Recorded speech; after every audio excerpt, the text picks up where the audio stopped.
Friends, कैसे हैं आप लोग। आज हम लोग पढ़ेंगे MAHN यानी master of arts in Hindu studies, जिसमें आज पढ़ेंगे MHN 004 के खंड 4 में इकाई 4 बौद्ध मत में अनंत का सिद्धांत, जिसमें आज हम आपके लिए लेकर आए हैं आत्मा का स्वरूप आत्मवादियों की दृष्टि में। तो वीडियो स्टार्ट करने से पहले जो भी फ्रेंड्स हमारे चैनल पे नए आए हैं, कृपया चैनल को सब्सक्राइब कर ले और बेल आइकन को प्रेस कर दे, ताकि जो भी लेटेस्ट वीडियो हमारे चैनल पे आए वो सबसे पहले आपको मिल सके। तो आइए ज्यादा टाइम को न लेते हुए चलते हैं अपने टॉपिक पर। बौद्ध मत में अनंत का सिद्धांत में आत्मा का स्वरूप आत्मवादियों की दृष्टि में। तो आइए वीडियो को स्टार्ट करते हैं। भारतीय दार्शनिक विचार परंपराओं में अधिकतर आत्मा की सत्ता को स्पष्ट रूप में स्वीकार करते हैं। इसमें केवल चवार्क और बौद्ध ही अपवाद हैं। जैन दर्शन आत्मा के लिए जीव शब्द का प्रयोग करता है और इसे स्वाभाविक रूप से अनंत दर्शन, अनंत ज्ञान, अनंत वीर्य से संपन्न मानता है। कर्मों के संस्कार के कारण जीव का अजीव या जड़ द्रव्य के साथ संयोग होता है और उसके स्वरूप का परिसीमन हो जाता है। सम्यक दर्शन, सम्यक ज्ञान और सम्यक चरित्र के द्वारा जीव अपने स्वरूप का बोध प्राप्त कर अजीव से मुक्त होता है। सांख्य योग दर्शन में भी आत्मा को पुरुष अभिधान से जाना जाता है, जो नित्य अपरिवर्तनशील एवं स्वरूप पत चेतन है, जो अज्ञान बस अपने को देह, इंद्रिय एवं मन मानने लगता है। योग साधना द्वारा उसमें प्रकृति से भिन्न होने का विवेक जागृत होता है और उसे कैवल्य की अनुभूति होती है।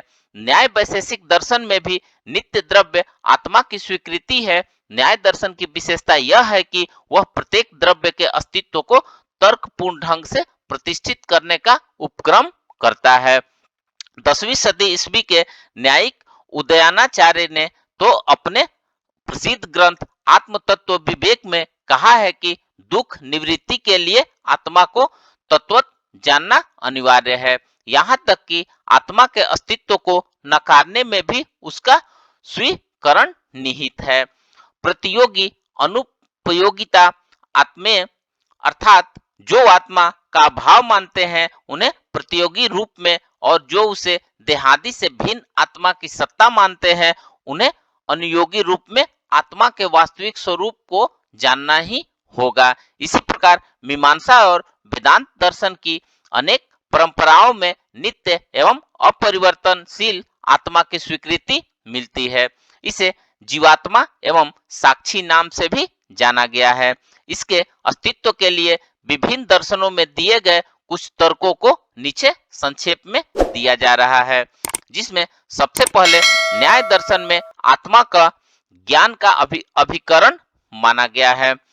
ज्ञानाधिकरण आत्मा ज्ञान कोई भौतिक गुण नहीं है, इसके अतिरिक्त इच्छा, प्रयत्न, सुख, दुख, द्वेष आदि भी अभौतिक गुण है।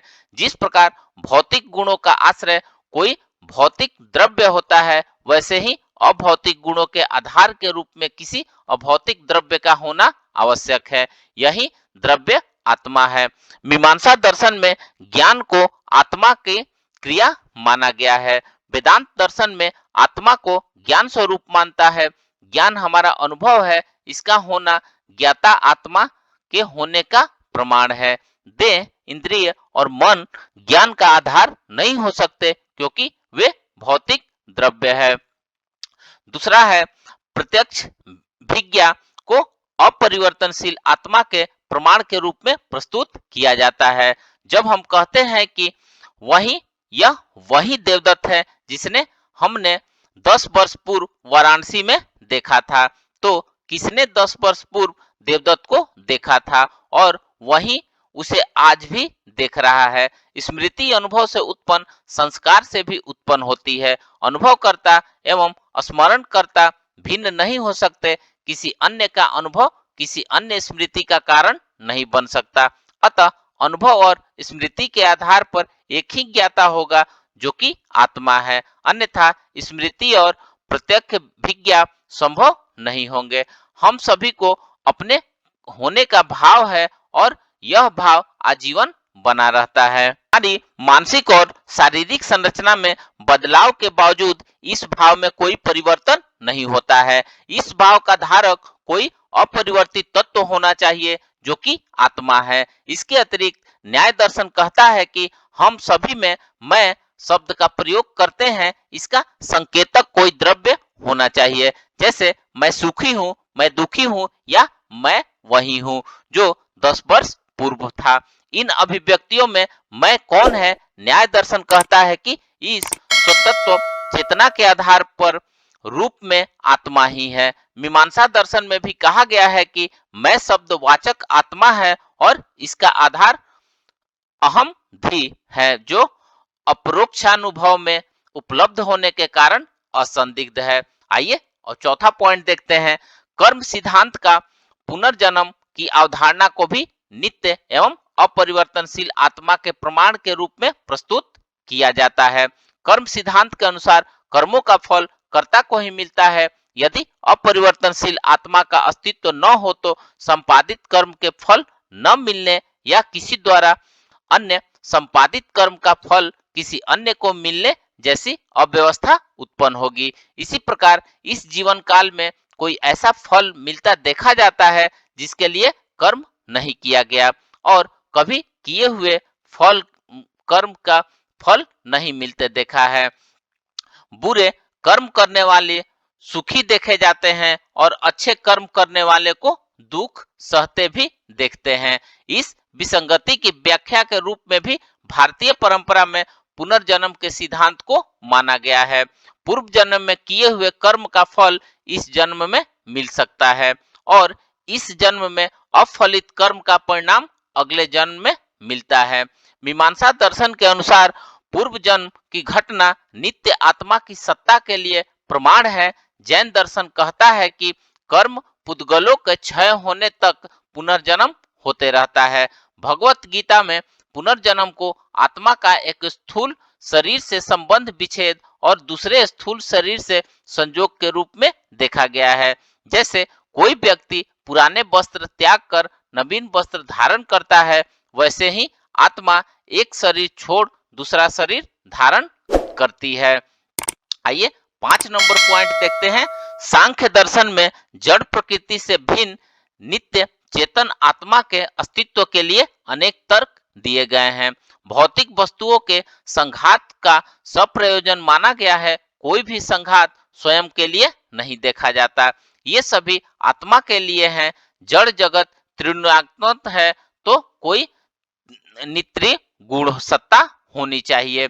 जड़ तत्व के नियामक रूप में भी आत्मा की सत्ता है। भोक्ता एवं जन्म मरण से मुक्त होने की कामना के आश्रय के रूप में भी नित्य आत्मा की सत्ता स्वीकृत है। आइए अब नेक्स्ट पढ़ते हैं। व्यक्ति आत्मा का संबंध। उपयुक्त तर्कों के आधार पर नित्य अपरिवर्तनशील एवं अभौतिक आत्मा की सत्ता को स्वीकार किया जाता है।